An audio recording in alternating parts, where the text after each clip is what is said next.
In this video, I'll show you how to download and install Blender, so let's get started.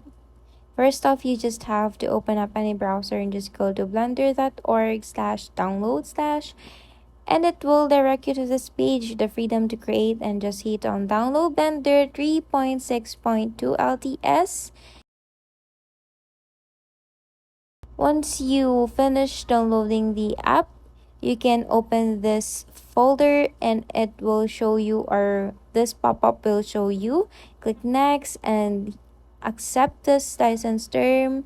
Just hit on finish and it will start installing the Blender.